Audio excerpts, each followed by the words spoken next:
You know, we talk endlessly about boomers, millennials, and Gen Z.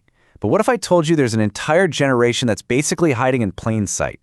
One whose psychology is maybe the most misunderstood of any alive today.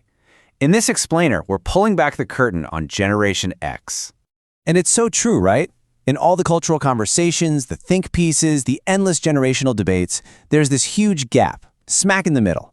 A whole group of people who build so much of our modern world but rarely, if ever, get the spotlight. Yeah, and that invisibility, that's no accident. Generation X, born roughly between 1965 and 1980, is often the quietest in the room. They're the ones who just get the work done. But to really get the why behind their quiet competence, you have to go back to where it all started for so many of them, an empty house. I mean, more than any single historical event, it was their often unsupervised childhoods that just fundamentally wired their brains for independence and for a very unique, pragmatic kind of realism. And look, this wasn't some niche thing. We are talking about millions of kids coming home to an empty house, letting themselves in with a key they probably wore on a shoestring around their neck. They had to learn to fend for themselves for hours, every single day. And that teaches you a lesson you never ever forget. You gotta be able to count on yourself, period. So, psychologically, what this did was create what researchers call a high-contingency environment. Think about it. There was no one there to negotiate with or to soften the blow. If you forgot your key, you sat on the porch. If you broke a glass, you had to clean it up before anyone got home. Your brain learned very, very quickly to think 3 steps ahead because your actions and their consequences were immediate and totally unavoidable. So when that's your childhood, it's only natural that you build this kind of emotional armor. Now, a lot of people mistake it for cynicism, but it's actually something far more practical. It's a learned survival mechanism that psychologists call defensive pessimism. And this wasn't just happening at home either. The world they grew up in seemed to prove this view right. They saw the whole promise of a stable family life just crumble, with divorce rates skyrocketing. They watched their parents give decades to a company, only to get a pink slip. They practiced hiding under their desks for a nuclear war they knew a desk couldn't save them from. So the message they got, loud and clear, was that nothing is guaranteed. And this quote, man, this really gets to the heart of it. It's not about being negative just for the sake of it. It's a realistic assessment based on what they saw happen over and over again. You hope for the best, but you always have a plan B for when things go south. Okay, and this right here, this explains so much about their relationship with the internet and social media. They grew up when your mistakes were private. You know, maybe a story a few friends told. So yeah, the idea of just broadcasting your entire life for everyone to see, it just feels inherently risky. To Gen X, being less visible often just means being safer. Okay, so how does all this self-reliance, this realism, how does it translate to their professional lives? Well, it forged a really powerful and very specific kind of work ethic that you can still see in workplaces everywhere today. I mean, think about it. Their first jobs, they weren't these curated internships. They were raw introductions to the real world, teaching accountability from a super young age.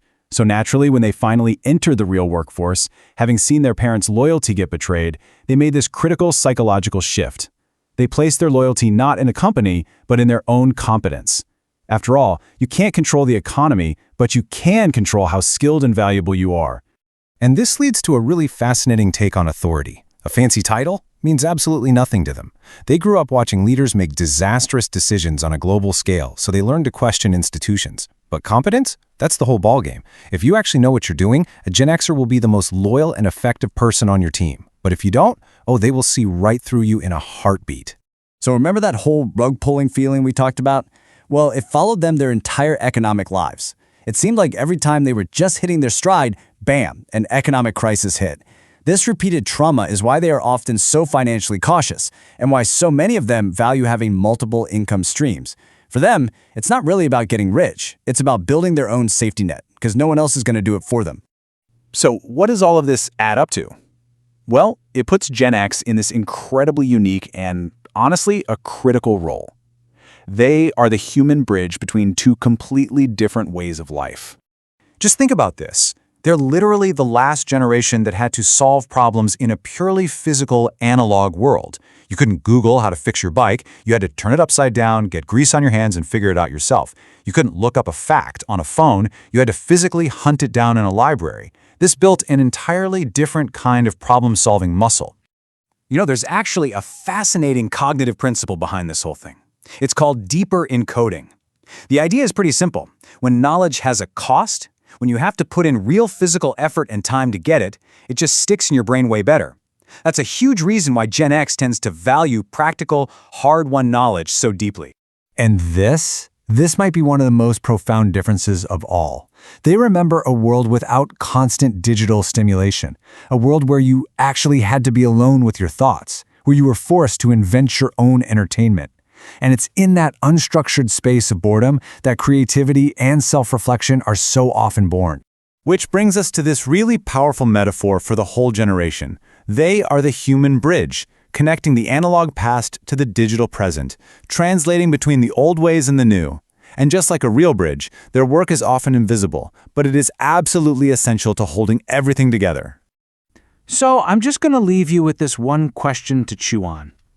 As this quiet, competent, and deeply self-reliant generation begins to move out of the workforce, what foundational knowledge, what unique perspective do we all lose? What happens to the world when the bridge is gone?